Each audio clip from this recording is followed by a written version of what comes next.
Pew, pew, pew. Licensed to carry finger guns in all 50 states. All 50 all 50 states and four territories and district and territories. Oh, good times. Let's see. It actually is episode 110. I double checked just in case this time. I'm not getting myself in trouble again. Matthew. Patel. I almost put that as news. Sad. Yeah, that was in my newsy thing this morning. Not surprising, but sad. I'm kind of surprised with the number of fans that wasn't enough to carry it, but okay. It came too close to the making women the main characters of Star Wars thing and all that jazz. That's honestly what sunk it because the story was great. No, It's just I saw the fan base do that, and I was also like, it was good. I don't care, but yeah, I get it. it was a better story than the movie, but y'all ain't trying to hear that. Y'all nerds ain't ready. Not ready for it. It's like just because I mean, and what bugged me is people were so upset that Ramona was the main character, and the title is literally Scott Pilgrim Takes Off. Scott Pilgrim's not there, is the Right. title of the show. That was my favorite part was someone went, "Oh, your lack of Canadian is showing." Because they're like y- they're like Google that with the word Canadian after it. They're like everyone in Canada knew what was up from day one. Oh. Oh, oh, the internet doesn't let us have any nice things. Mm-mm. So I guess I'll have to do a podcast instead for the Which internet. which is why we're still around because we don't qualify as nice things. We're oh well, that's our show. That was the equivalent of and let's close in prayer. Mm. Amen. Mm, mm. Amen. As I close for the third time today, let me remind you. No, two on the point, two on the nose, even for us. Oh well. Okay.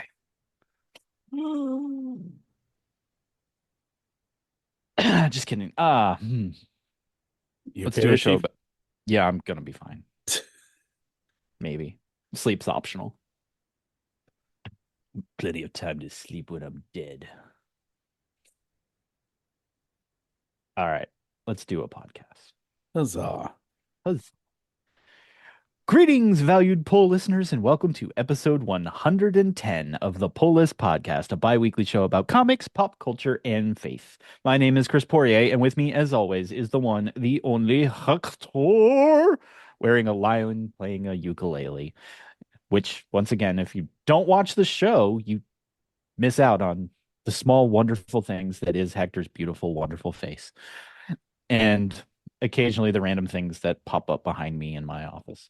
But we are here wrapping up this lovely season as we prepare to take a short break like one does a couple times a year here on the Love Thy Nerd podcast network.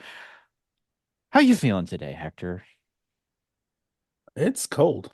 Um, Yeah, not gonna lie, it got down to like 30 something the last couple nights here. I haven't had heat for the last month, and we just got heat yesterday. Mm. So it was like well timed, but also not feeling it. Mm. And half of you that if you listen to us from the Great White North, yes, it doesn't do that down here. It's why we're down the southern part of the regions. Is we try not to do that nonsense until January, but here we are doing the comic shows for everyone. Just reviewing some of the lovely notes for today, and yeah, I guess we just need to hop in and do the thing. Yeah, yeah. What are the things? Tell us the news is. We're here for comics. So Oh, yeah, you know what time it is. Strap yourselves in and prepare yourselves for we've got comic sign. Better put the word out. Get ready for the nerd out. Better put specs on. Better break necks on. I cut handsome checks for my expansion sets. They call me Obi-Wan. Act like you know me, son. Better put the word out.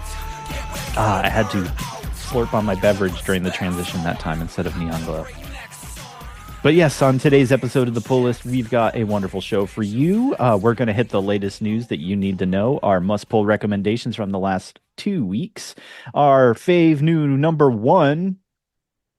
See what I did there? Foreshadowing, and so much I more. didn't agree to that choice though. Oh, did you want your other one? I figured we'd share it because we shared it, but you can It's cool. fight me. That's It's cool. fine. It's whatever. It's whatever. It's cool. It's fine. It's cool. It's cool. It's cool. This is the Pull List Podcast. Pop up cast. Podcast. So that's what we're gonna do. We're just gonna start showing up at people's random comic book shops and record this on Bam. Wednesdays. That would actually be really cool. We need a budget. Or we need to start a Patreon so people can pay Hector and I to go to cool comic shops once a week and do nothing but this show. I should start recording the show at panels at cons or a show. Or a show. Yeah, And it would be the panel episode. yeah. I do that with Geek Church, but Right. See, as we enter year 6 and 7, we'll figure out the even cooler things that we can do. like actually show up for all these episodes. Shh. That's not fair. Keep to Only one me. career for an 8 month window. Oh, hey, bro. It's been a journey. Also, Chris has had 1 hour of sleep in the last 24 hours, so we're doing it. We're doing it live. You've seen more grams of illegal drugs than you have hours of sleep. That is actually a 100% accurate statement. Because he's fighting Ah, crime, kids, not taking drugs. officer safety. Or as we say in the business, it is your local friendly, officer friendly. It's me. Probably why it's a bad business of PR, because that's terrible. Yeah. I'm not gonna lie. I think it's pretty straightforward that most people would agree that law enforcement in America in general needs way better PR. And yeah, Oops. But yeah, let's see. I did have some of the newses. One of my newses feels very obvious, but I'm still gonna talk about it because I guess somebody made it super obvious for everyone else. But one actually semi shocked me off the rip. Boom Studios just straight up allowed their Buffy and Firefly licenses to lapse this week. They're done. Including stuff that hasn't come out yet. They're just like, yeah, for business purposes, we decided just to not renew those licenses. Thanks. Oh, wow. Right? I said the same thing as I was like kind of buried in some of the news, and I'm like, I for fans of the space, that was a excuse me? Because they were the only place since Dark Horse that really had done much with said licenses. Um, And they now, have done some good things. yep. Have they done good recently? No, not so much. That is a valid discussion for us, and I think Hector and I brought that up. Of occasionally we'd be like, "Hey, we really wanted to like this, but didn't." And maybe that says something, but I don't know if those licenses currently have a future home, and because they let them lapse versus renewing them, they're just kind of chilling. But the flip side is some people have pointed out that this may mean that Boom is also going to liquidate um, a bunch of their hardcover stuff that still exists in actual print, which means if you want to stock up on the better parts of that, be on the lookout because some of that stuff might show up on the cheap here in the But I not mean, too distant future. realistically, is this the time to double down on Whedon properties? Hmm? Mm, Because didn't mm. they already have those licenses when all the Whedon stuff fell through. Yes. So I don't blame them. Um, it's not the time to. I mean, I know the Whedon drama was like 3 years ago at this point, but Man, has it been that long already? I guess that no, that makes sense. It has been that long. because it was pre Snyder Cut, or Yes. No, you're right. Because that was an issue during that whole debate. so yeah. Well, and Boom didn't go into it. They were just like, yep, we're good. Business purposes moving on. So maybe you're right. Maybe that is their way of not having to talk about it. Um, But also the fact is, y'all, that's over 20 years old. It's not nostalgia at this point. It's stalking. Like we are officially 22 years past Firefly and approaching 25 years on or 20 years on Serenity. Plus yeah. all the years on Buffy. So, you know, it's okay. Let it go. Let it go, guys. Don't do it. I'm a brown Today's coat. I breed independence or bleed independence. Breed, bleed, whatever. Um, Either way, it's okay. We can let it go. It was a good run. We have fond memories. And Alan Tudyk and Nathan Fillion's successful career. So let it go. Nobody else though, because everybody else from that show is derelict. Like Gina Torres had a career before that. So valid. because she was on Buffy and Angel, and she's married to Lawrence Fishburne. What she got to do? What you doing? You on Suits? Zoe, come on. Nobody's not hiring you. You got royalties from freaking Destiny 2 to carry you till you're 80. Wow. There's some deep cuts there. Did you catch them all? Yeah. Yeah. All right. I guess I'm gonna bump up my next story then because you said the name, the guy. Mm. Because Alan Tudyk is everywhere, it feels like recently. Mostly voice acting, but he's doing a lot of other stuff because anytime that his buddy Nathan has a show, he usually tends to show up in some form or fashion. Um, which is solid and is a super fun random walk-on character for the rookie. Um, just how they introduced him in that show still makes me giggle a little bit. Of all the Nathan Fillion shows I expected your life to adapt, it wasn't that one. That wasn't the one that anybody had on the thing, and I also have had people constantly be like, "Hey, do you get that a lot?" I'm like, "No, not at all." Like every day. Like, how old are you again? I was like, "Stop it! I'm not divorced. It's not the same." Ugh. But yeah, Alan Tudyk doing, far as I'm concerned, one of my all-time favorite Clayface voiceovers in recent memory. Um, has been pulled into the DC Creature Commandos repertoire, which sits makes me sit there and go, he's not going to change the voice, but the tone of the two shows side by side is very different. Oh, he's changing the voice. Is he going to? That's no fun. No, this is going to be more serial killery, dark and stuff.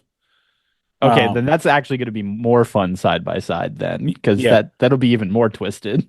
but I don't know if you noticed, but he's not just playing Clayface in Creature Commandos. He's also playing Doctor Phosphorus. Mm-hmm. But this does mean that heading into the DCU live action, he'll be voicing Clayface.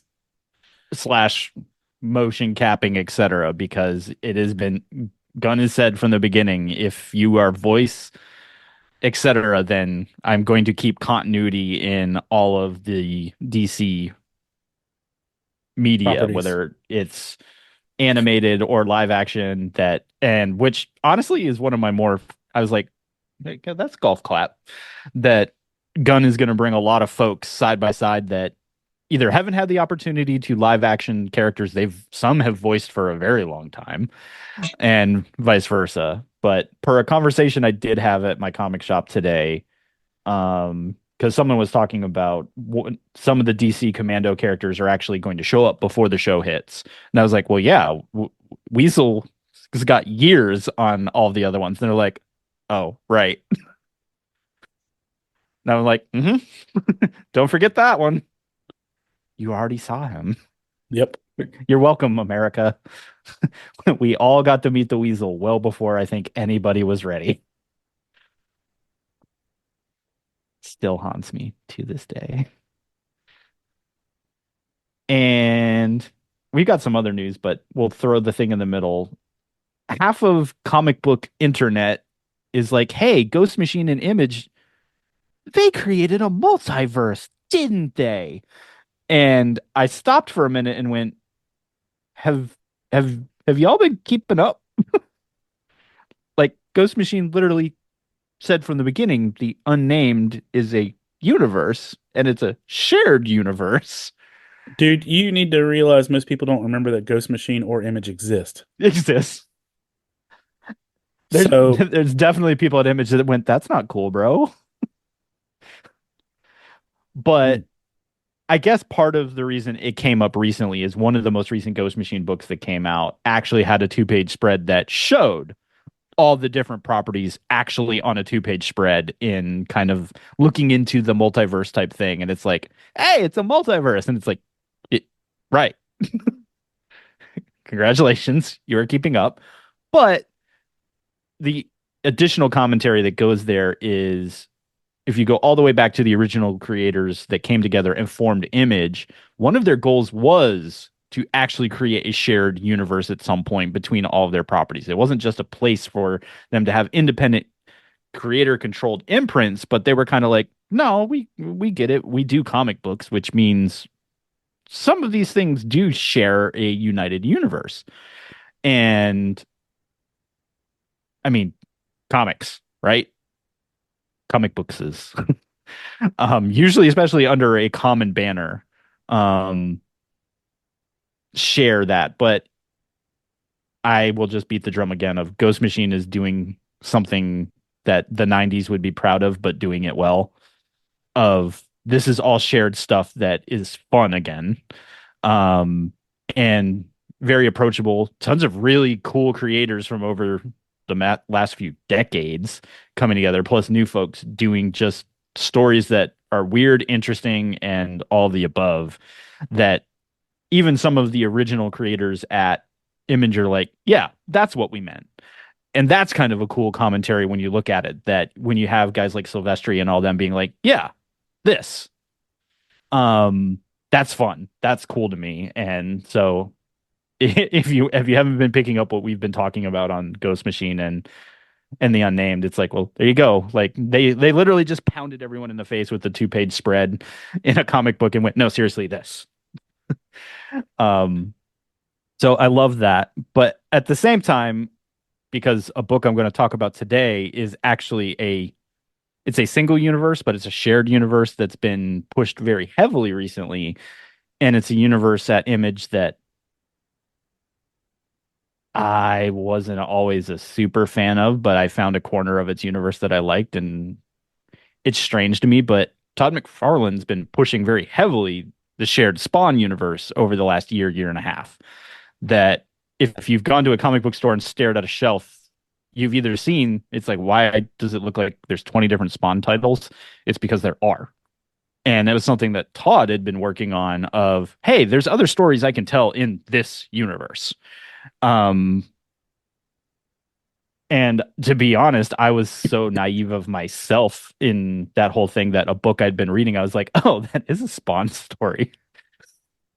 Um, and Hector might be doing now, which book was that? Um, and you'll figure it out when I get there. Because it actually took them putting it on the cover of the book for me to go, oh yeah. And it makes me wonder if that's why they started doing it, because I wonder if some readers just missed it. So saving it for the podcast later on. Um, I'll talk a little bit about that, but Image is like doing comic books again, and not just like the one off that everybody runs and's like, hey, that's cool because Image does weird stuff. And I'm not going to apologize for Ghost Machine being a pretty common topic lately because they're doing some neat stuff. And I like it when that happens. That is good. Um, yeah, I like it when comic books do comic book things. And by that, I don't mean 47 different variant covers, but eh. Was there any other news that you kind of, I think we talked about some stuff before. Is there anything that the people should know? I think that was the bulk of I know it. there's a lot of shows that are hitting, or there's multimedia content that's like, Yeah, the Spider Friendly Neighborhood Spider-Man is dropping. That'll be the first MCU property of 2025.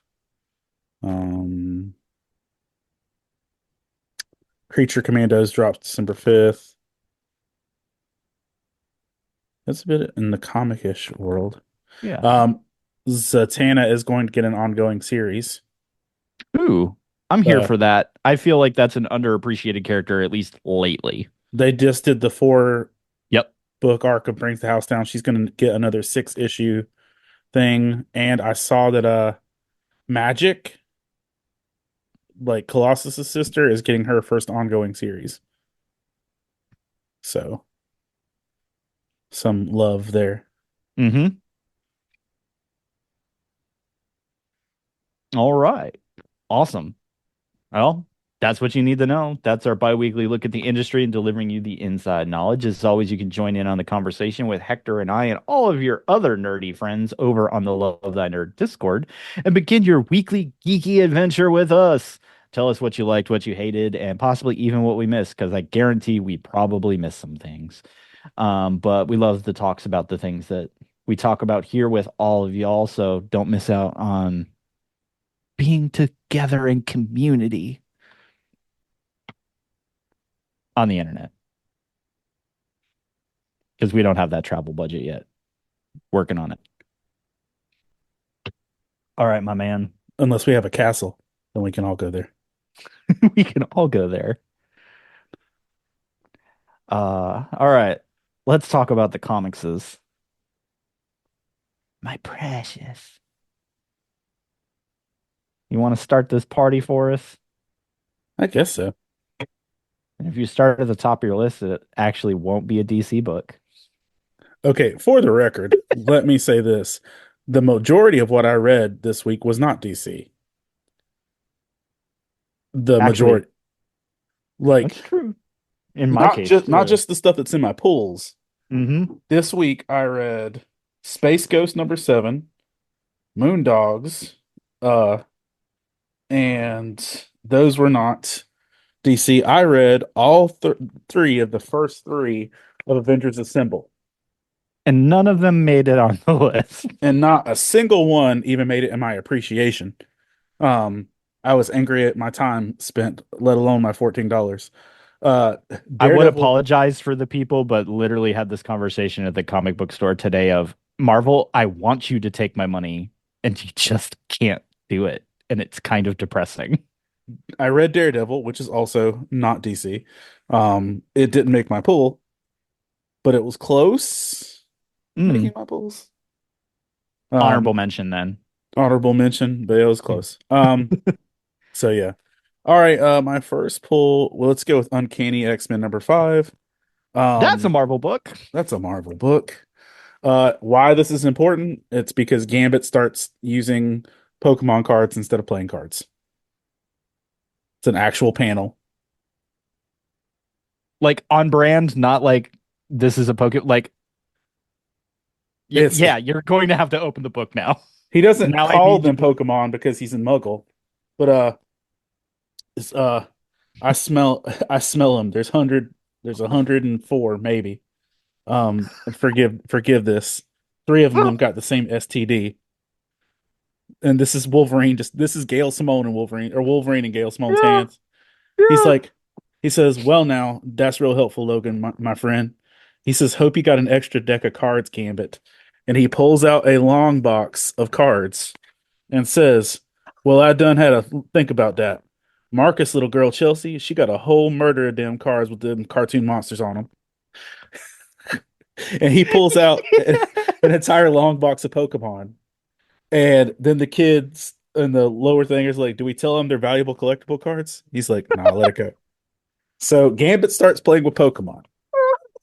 He said, I choose you, Flick. Yeah, so he's exploding people's um with pocket monsters. So Oh, Gail, you will forever always be one of my favorites. and so that alone was great. Um but the first issue of this book features a the X team basically doing a make a wish type situation. And that make a wish kid turned out to be uh a very powerful mutant. He just didn't want to tell anybody. And so he basically saves their lives. Aw. In a very Gail Simone way.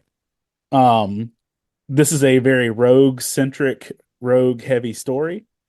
It And was good.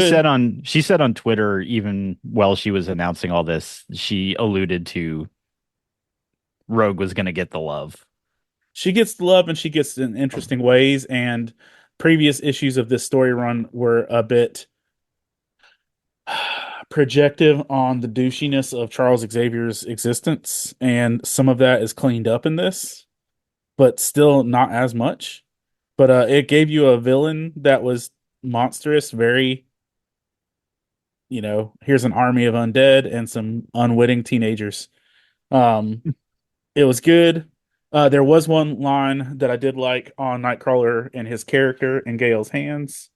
Um, what was it? Because I'm always paying attention to what you do with Nightcrawler. Um, Mm-hmm. one of the dudes says, "Hey, normally don't you use like a pirate sword or something?" And he says, "I'm Uh, not." And Nightcrawler says, "I'm not a killer, Ransom. I thought I was. I was wrong." mm. So yeah, there you go. X-Men number 5. This 5 issues deep into Gail Simone's territory, and I can say this pretty easily. This has been the most consistent enjoyment I've got out of a linear X-Men book in a long time. Now, this is the only X-Men book I'm reading consistently. Now, let me take that back. The Uncanny Spider-Man, dope. Miles as or sorry, Nightcrawler as a spider, that was dope. But again, that's kind of a hybrid situation. Um, also 5 issues, so we're kind of tied at this point. So there you go. What about you? So I mentioned a book that I've had on and off for the last couple of weeks that is a Spawn Universe title and that I totally muggled on myself was Sam and Twitch, which was the the gritty police procedural detective book um, that I mentioned. I've read it since like it's 8 issues. This arc is ending. I'm not sure if they're going to continue to pick it up. But they have been buried in the Spawn universe and everything, but it's purely focused upon the two of them as detectives and everything. And they told a pretty wild, very gritty, like this is an adult story.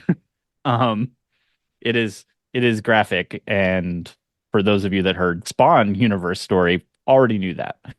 Um, but they wrapped up this 8 issue arc pretty much in a nice little bow. And I was like, I would keep reading because they also refer to it as the Sam and Twitch case files, which tells me if they want to basically visit cases with these detectives and do the whole procedural thing every now and then when they feel like it, they've got the space to do it. And I'm here for that party because it was good. Um, like a lot of the true crimey type books are out there now, and you've seen some of the return to like true pulp. Um, what was it? Oh, it's one of the books is called like Gun Honey, and like there's like yeah, you're a lot of your stores are probably not carrying it, but there are books that were designed after like the 50s, like actual pulp gritty crime noir, same graphic style and stuff. This isn't quite that, but there are people that are like going back towards that content. Um, so I think it's kind of fun to see some of that. And that was another thing that came up today is there's actually a lot of that kind of stuff. The pulpy era of comics seems to be making a comeback right now because there's a lot like Creepshow is back, Yeah. Epitaph is back, like all that kind of like creepy weird pulp stuff is slowly making its way back into the mainstream of your comic book shelves. And that's where a lot of like the genre and we've said before, comic books is a very inherently American based media platform and experience. So we're seeing some of those things from the last, well, 80 to 100 years like actually come back. And to me, that's just cool because that shows the power of the medium and it's not going away. And like we talked about, I think it was last episode or episode before, there's people that are like, oh, physical comic books are dying, the stores are dying, but the data doesn't show that. There are some stores that are suffering, and because business in general is hard, but the buy through but from all y'all and nerds like us, um, we're keeping the medium alive. So keep reading. Well, that's the thing. Like digital comics has failed to take over. Mm-hmm. As much as No, that's been a like, oh no, digital comics, they're gonna take. No, that hasn't worked. nope. Eight.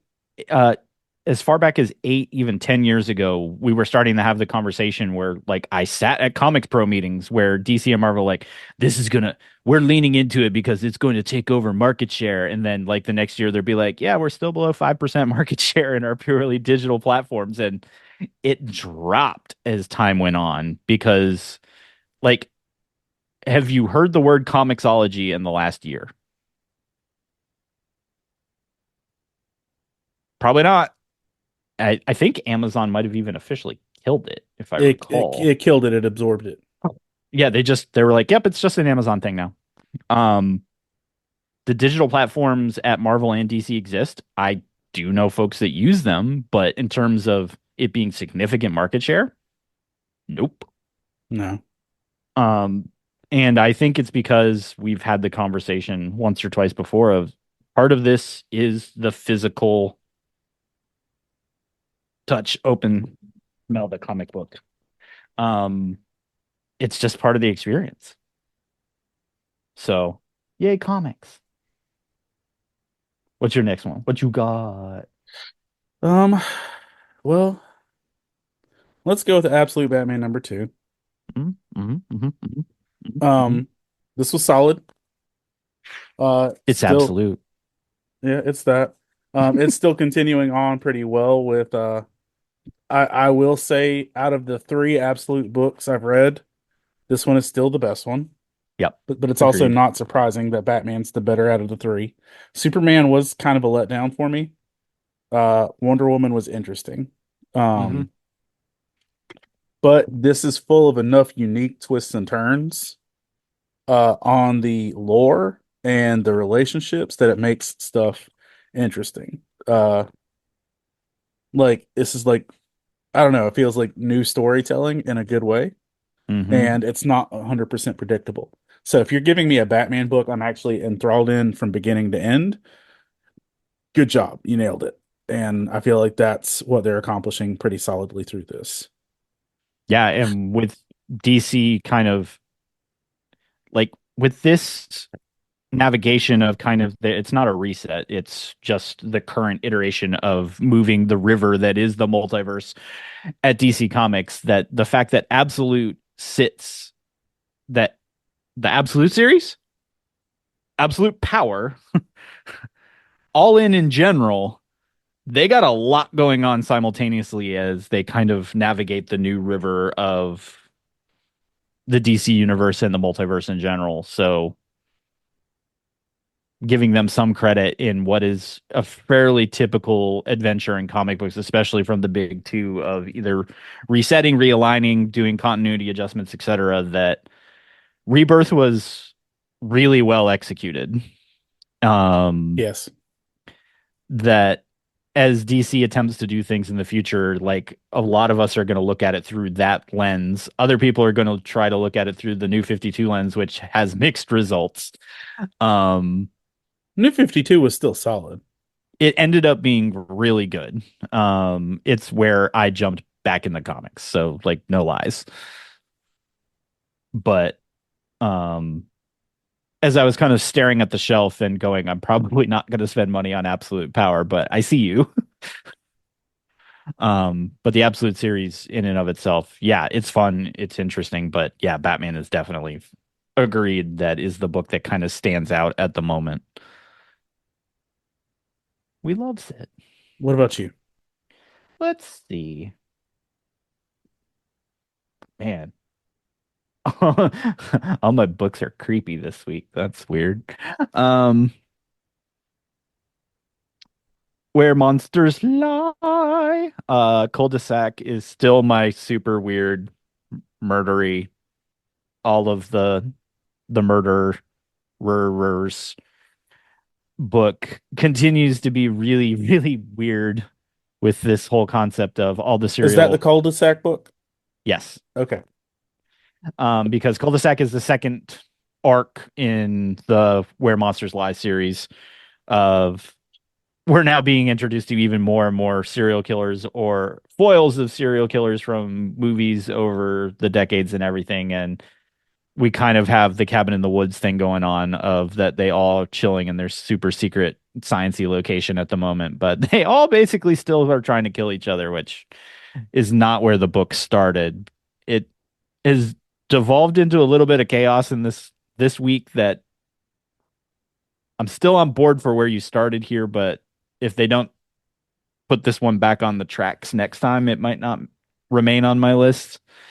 Because the concept is still interesting, but one of the main characters that is tying this whole thing together, his family was killed by a bunch of serial killers, became an FBI agent to hunt serial killers, and then got embedded with them, wasn't even in this book, really, uh, this week. And I was like, I feel like you might lose the thread here, but I'm going to give you the benefit of the doubt because it's still kind of a pretty wacky, off the wall thing. And I guess all of America just wants nothing but stabby movies and content nowadays. So they leaned in pretty hard and got it. But if you're into that, these books are fun because you get to spend part of that going, what license did they not obtain for all of these characters? And some of them are pretty obvious, and some of them are like, that's new. So I don't know. It it's weird, but I guess it remains weird in at least a somewhat interesting way. So if that's the jam for a lot of you, you're welcome. I'm continuing to provide you outlets for your depravity. You. And then my last two books are oddly related, and we'll have a conversation about that here in a second Okay. because it's almost Thanksgiving, and I'm trying to figure out why this particular trend hits in the same week. Well, that is true. Right? All right. My turn. Yes, sir. All right. Wonder Woman 15. It's been Tom King doing his thing. It's been a good run. Um, Now that we're done with tie-ins, we're actually getting uh Back on the breaking our feels. yeah, and this gives us a solid thing of where each of Diana's cohorts are giving us their own mission to go out and try and break a layer, I guess, of the sovereign's regime and everything else. So you get to see the varying portions. Uh, I think my favorite was watching Yara Flor rob a bank and Donna Troy gut Solomon Grundy um, while having a conversation with him. But and I say this with no shade. It was good. I'm enjoying the Wonder Woman experience on this, but I'm kind of at the point in a Tom King story Hmm. where this would have been nice if it could have wrapped up in 12 issues. But all the Yeah, tie because I'm a little behind on Wonder Woman right now, and when you said the Sovereign is still part of it, it made me go, "All right, get to the point, bro." well, and that's the thing, he's had to deal with almost 6 issues of tie-ins That's fair because of everything that's happening right now. That it's a little distracting. because there was the shopping mall one, there was 2 issues of Absolute Power that completely derailed the story, and there was one somewhere like where the animal stuff was. So we're at like this dude's only got to tell like 8 solid stories with this book as opposed to getting to tell the full 12. So when I compile this, I'll weed out the ones that don't belong. Um, One of but these things, it's not like the other. past that, it's good. Um, but I am ready for it to finish off because I enjoyed things like Human Target that could be consistent and not have to deal with other stuff. Tom King does do really well when it's a 12-part mini, doing the thing, getting to the point, Yeah. messing with your brain and emotions, making you feel things. All right, go for it. All right. So, um, you mentioned one of the books earlier, and it's mostly because I was digging at the bottom of that pile. Um, but Moondogs. And I got a different cover than you. Oh, cute. Um, so yeah, this week and last week's theme apparently is werewolves. This will make sense in a couple minutes. Um, I didn't expect a werewolf book in week 3 of November, but it's Image, so everything goes. I don't really know how to lay this one out except that werewolves in Miami. With Latino Yep. heritage. And it's a definitely modern approach on werewolves and all that. So that was mostly my thing of the art's really it's different. And I think this is a different in a good way type thing because I've said the thing of art can pull me out of a book, but this is kind of just it's not hyper real, but it's also kind of very comic booky. Um, and I'm here for that party. Yeah. Now, the only thing that threw me off a little bit is um, I think there's going to be other monster stuff, but this is part of what they're calling the Horizon experiment. Um, and the reason it is an experiment because what normally is on the last page of a comic book? Preview or whatever. This one Yeah, says the close. end. Correct. So usually it says to be continued, like most books actually say to be continued or continues in or whatever. And whenever you see the word end, it usually means fin.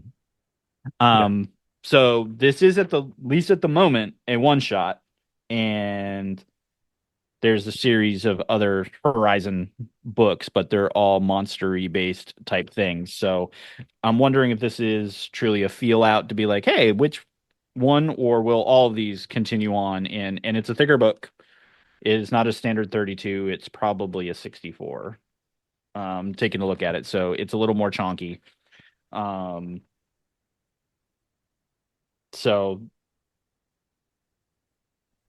and it's the price of a regular book. Go an image on that one. That's a 3.99 book. You could definitely tell it's like, let's test the waters, let's see how this goes. But we're also not trying to milk you for it. Right. And I appreciate when comic companies are like, hey, here's the thing. It's cool. You're Wh- welcome. Which is what I feel like my other book is. Um, that's obviously not it. This one they're planning to go 5 issues with it.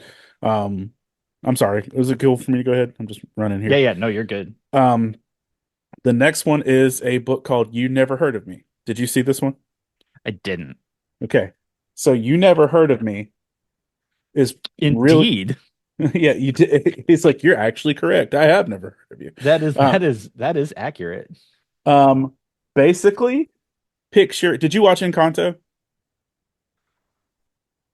No, not yet, actually. You should watch Encanto. It'll speak to your soul.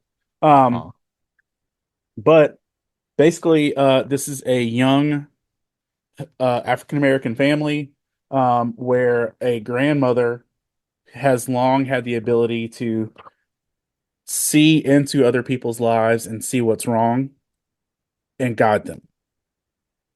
okay. Um, I know enough and about the concept to see where you're making the connection there. right. And so, uh, like the whole family knows this is something that's passed down, uh, week to week or generation to generation. And so grandma's on her deathbed, the dad's preparing to take on the gift, and he's trying to almost plan ahead on how he's going to use it so he can better help his family and all this stuff. And the teenager that's the focal point of the story is like, pre-mourning his grandma and all this other stuff. And then lo and behold, uh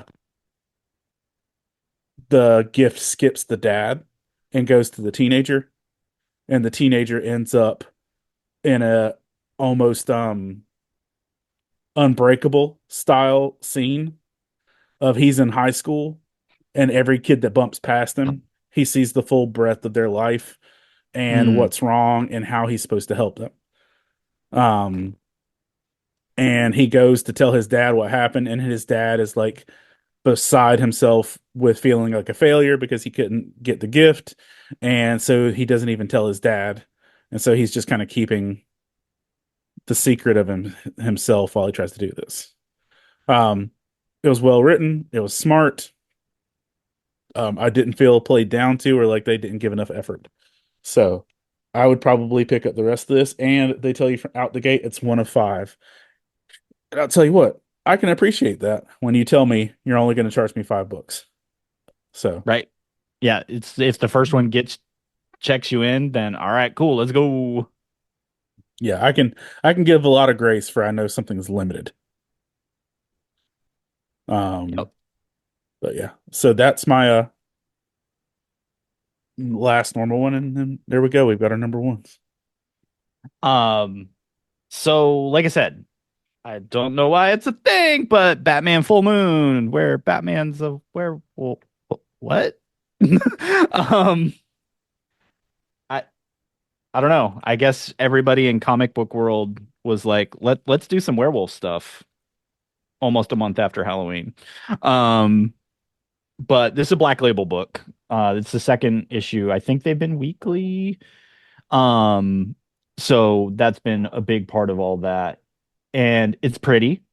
The art is pretty awesome in this book. It's got a lot of extended DC characters. Like this week, you get a visit from everybody's favorite John Constantine. And Zatanna's been in this book as well.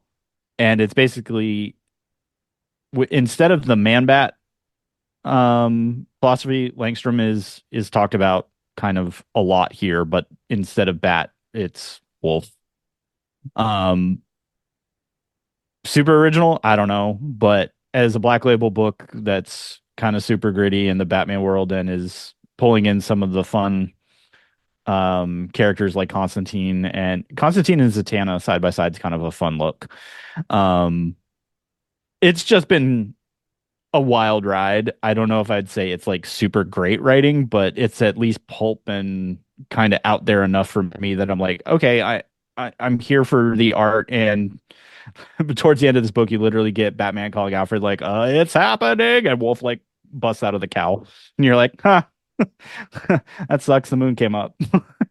um, so I'll probably keep picking up a couple more just so I can kind of see towards the end of it you gonna go somewhere, or was this literally for that moment right there? And hey, look, John's here. Um, Yeah, because John's been in too many of my books lately for me to be excited about his presence. And I think that's probably the issue is a lot of people are like, "Ooh, Constantine," but it's like, yeah, but if you throw him in everything and he's not well written, then you're gonna ruin it for the rest of us. Um, because Constantine was not in a lot of stuff for a very long time. So when he showed up, people are like, "Oh boy, it's back 2 days." And so like Hellblazer, the return in the last couple of years was okay, but yeah, if kind of agree if he's everywhere, you're gonna be like, "Oh, John's here again." Hmm.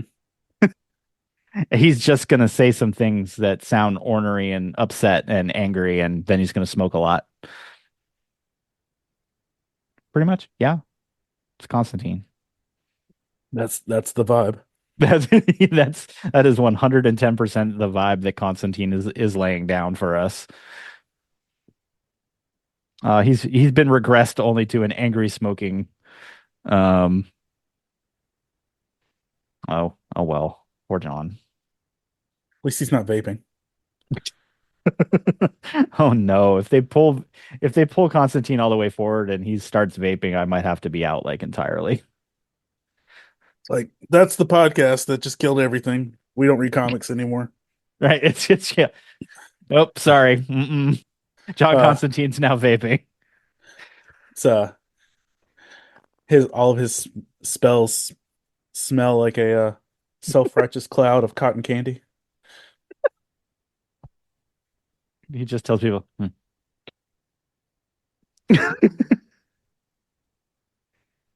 as he puffs on his thumb drive. Right? Demons show up and they're just like, no, Never can't mind. take you, can't take you serious, bro. All right. What I would accept is Dark Side with a mother box vape. That is more the vibe. I am here to crush your realities. Dark Side is mango pineapple. That's truly frightening. A Gen Z Dark Side. Oh no. I'm looking for the skibbity life equation No. Oh, we've ruined the fourth world for everyone now. Some of you Orion don't even is know why. Orion is so Sigma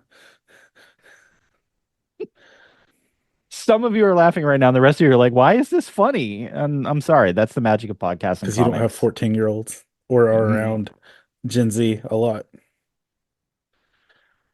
Oh, come on, let's be Oh, completely honest that at least half of the folks probably are not into like the new gods and everything in general, but yeah, which I was thrilled to see that we should be getting, if not already, some of that is in. I don't think it's absolute. I think it's in all in that they are revisiting some of that stuff. So yeah. like pulling JSA forward, they're gonna pull new gods and some other stuff forward. So skibidi. I hear skibbity toilet once a day at least in my house. I'm sorry. Me too. Me too. You okay? Do you need to talk about it? No, I don't. This was it. That just happened. That was it. That was it. All right. Hmm. Send all complaints to Hector at because half of you also, if you don't know what that is, probably tried to Google it, and I'm sorry, not sorry. That's now in your vocabulary, and you have to deal with it for the rest of the day. You're welcome. So we're sharing a number one apparently against Hector's will, but I was purely out of books again, and I literally saw this on the shelf, and even before I read it, went, "This is going to be on Hector's list." Um, for all of the reasons. So I'm going to let you set this one up. Um, because it's your jam. It is my jam, and it wasn't the worst. No, and that's one of the things that I've at least been happy with all in so far is at least the number ones are making me go, okay, you didn't ruin this, which is usually a good sign. That and the art's good. The art is good. So effectively, with Ooh, I all the like stuff. your cover better. Me too. Me I'll too. share mine. Is it the white one? Yep. Yeah. Which is See, still very classic. Very classic. Aha. yeah, they just put It's another mine. cover on it. Oh, Um, mine's not cool like that. yeah. So, Aw. after the events of Absolute Power and some of the people's powers got jostled around and they turned it into the Justice League Unlimited, they basically need a sheriff for the Watchtower because Hmm. mysteries are happening on the Watchtower, and you've got heroes who are not You all mean together. all along the Watchtower? Yes, all along the Watchtower. Um, where Renee at one point actually says, "Well, who's watching us?" Yeah, I mean it's just like, you know, Uh-oh. I would have gotten this just for the Bob Dylan reference. Yeah. But I would have also gotten it just for the question, so it's a mandatory pull for me. Yep. But effectively, Superman or no, Batman and Superman show up to Renee Montoya's apartment, and in true 52 era, Renee is once again down on her Mhm. luck, and her life is falling apart. Because Vandal Savage took her job as police commissioner, which is redonkulous, and she is asked by Batman and Superman to become the new uh internal affairs sheriff of The Watchtower. the Watchtower, assisted by the two Blue Beetles, Yep. and chaos ensues. And she's dressing like she's a cowboy with a Phantom Zone shotgun. Yes. So there's that. That's I that's d that's everything I got. It's a super fun character design though. I mean, it leans into the previous era, but still is The great. Watchmen references are heavy. There's even a Yeah. there's Oh, even look. a Hey, look, it's Sean Constantine. Not vaping. there's that. You also get um what's Ozymandias's cat? Oh, yeah.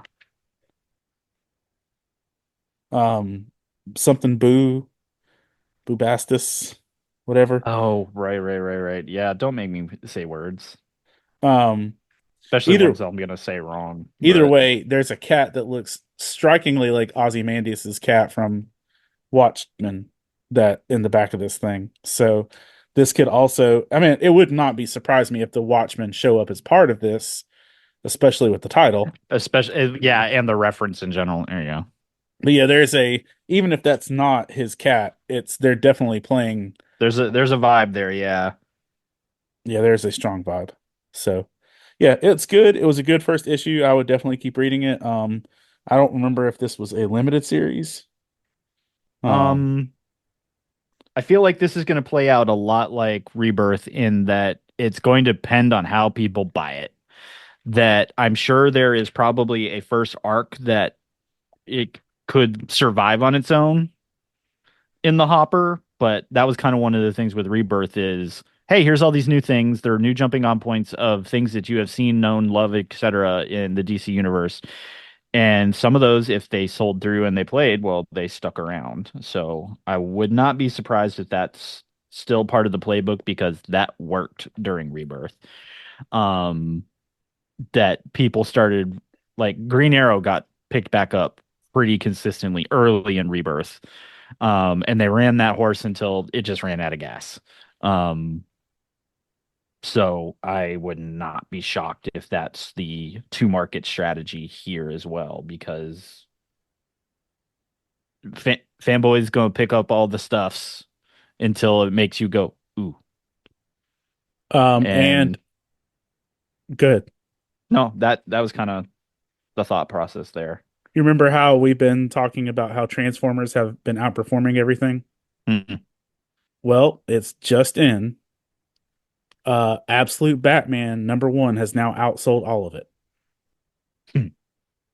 Absolute Batman #1 is the highest selling comic book of 2024, with just issue #1 selling 4 million copies. That is a redonkulous number in current comic books. Yes. Um, because to put that back in perspective, a good sell through on a #1 lately has been 200,000 plus. Back in the day, for 4 mil to 8 mil, like 90s release, like New 52 era, yes. Now, Uh, what last I'm decade or so, no, the no. story that this is being reported from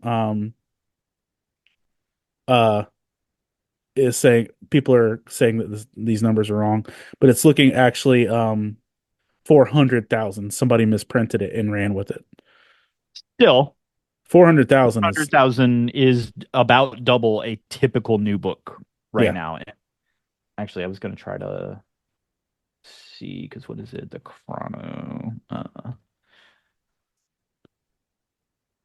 Yeah, CBR corrected it because somebody else just didn't know how to They went, zeros. that's not how that works. Uh, if I find it before I'm done, then yeah, that'll do. Monthly sales. There's a website for that. And All this right. comes back to some of that conversation we had in the last thing of this is one of those things that's not well tracked. Um, hmm, it must be coming out soon because what's being tracked by Comic-Con, which is kind of uses a consolidation of other things. It's not even in the top 25 for this month, so it's probably a lagging indicator. Yeah.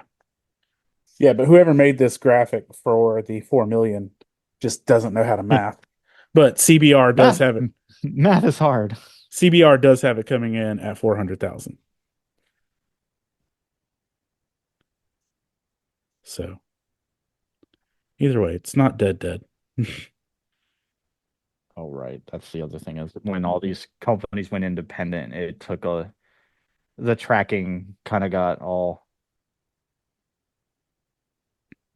This is why good data in comic books. This is literally the argument that if we had better data in comic books, it'd be easier for comic book stores to really know what's actually going on and make smart decisions across the board. But yeah, no, 400,000 is a lot of comics. Even yeah, 4 million is like holy wow. But Yeah, I was like, hold on. Don't we normally run like 200,000 for a good success? This doesn't sound for right. for a solid book, yes, like an average release for a lot of books nowadays is 50. I'm pretty sure 4 million was the death of Superman. And that's the rest. I bet you that book was actually more than that because that's why literally every time a Death of Superman walks into a comic book store and someone's like, "It's still in the bag," Nobody people cares, bro. audibly laughs at the person, and the I've person's I've like, seen this "Oh." happen. I've seen this happen. And it's really hard not to because customer service and everything. You want to be like, "Oh, we know that that comic's important to you and everything," but you and like literally a couple million of your friends. Want to know a fun comic shop interaction I had when I was picking these books up this week? Let's do it. This is a good way for us to wrap up our comic book discussions. I was picking up my books and I got in line and the dude checking me guy out said, "Oh, the guy who wrote that's right behind you." And like the dude in front of me was buying a Faith and Fandom with his comics off the shelf at my comic book shop. And he's like, "A what?" And then it turned into a whole conversation and then one of the um new employee peoples was like, "Yeah, he's yeah, Yeah, blah that's blah, him. blah." Yeah. I was like, "Hi, weird. Death Thanks." of Superman is credited with 6 million copies. There you go. Okay. So we're not there yet. Yeah. Nope, got a little ways to go. If we're gonna hit if those are rookie numbers, gonna have to pump them up. You know what would probably Um help if the bat symbol was bigger. the That chunky bat. that could help. That could help.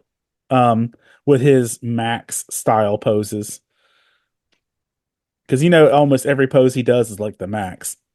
Mm. Um, I just Man, picture we have given some of our faithful listeners some things to go Googles if they don't know what we're talking about. I just picture Bruce going, "Julie." Oh, some of you are gonna look up the max and be like, why? Yep, because it was on Sorry, not MTV. sorry. Because it was Yeah, it on was MTV with Adult Swim. No, that was not Adult Swim. nope What was that prior. called?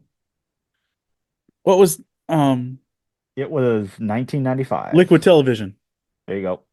That Yeah. that that makes more sense. Yeah. It is available on Prime Video. You're welcome. All right. Don't go watch that. The Max was delightful. Sort of. Sort of. For the 90s. Yes. Sorry, not sorry. Oh, the complete series. It was just 95 to 96. Yep. Oh, there you go. That's your freebie as we wrap up 110 episodes of the Polis podcast in whatever millionth season we're in now. Hmm. So we will be going on our little holiday sabbatical here in the not too distant future. We'll let everyone know when we are returning to continue to talk about all of the wonderful comic book things that, well, we think you should know about. We're professionals, so Hector's like, no, we're Oh, just we're just here talking about when is comics. this airing? This is airing what? A couple days from now. Yeah. Um, Flockward, my comic book will be free on Amazon Kindle Black Friday through Sunday, December 1st. This will air in time for that to There's be there's out there. there's going to be 8 Faith and Fandom books for free on Kindle. 5, 6, 7, 8 junior bite size. Can I still wear my cape and Flockward? You can get on Amazon Kindle for free. So if you want to get a comic book, you can get it for free. Merry I'd Christmas. s- I'd say not a sponsor, but it kind of actually is. So So yeah, there you go. free stuff. Hector Merry Christmas. Hec Hector does stuff and he's giving it away just for you for Um, Christmas, for the holidays. Any parting thoughts before we allow the people to enjoy their holiday break? um, Hector's like, I was not prepared. no, that's about all I had. Um, you know what? No. Merry Christmas, guys. Hope you have a good Yeah, year. Thank you again to Todd Turner for filling in for uh absolutely. season and holding it down for us. And yeah, dude, that's about it. Thanks for not dying as a police officer so far. Um, For the record, Chris has only worked 2 shifts since the thing worked, but yeah, 2 days down. Woo! Uh, so the new 2 days experience down, is 2 days down, and 50 individual units of methamphetamines off the streets. we've done it, fam. I solved crime. Huzzah! I solved a crime, singular, but good times. We are thankful for all of you. So, yep, that is going to do it for us here at the Polis Podcast, episode 110. That means for most of you, you have listened to us for 110 hours if you have listened to us since the beginning. And wow. Um, it's in the books, it's in your ears. You're able to watch us now on the YouTubes. Uh, it's awesome to be able to do this, but we can't possibly do it alone. We are part of the Love Thy Nerd podcast network where we call home. You can catch a bunch of other shows, our past shows and everything at lovethynerd.com. Uh, all the things are there. Hector's there. He's got other shows. He talks about all of the things. So if you want to hear more of that wonderful voice on the other side of the screen from me, yeah, Hector's like, no, don't do it. But at the same time, go do it. He does good stuff. We're also on the Glue app, which is GLU.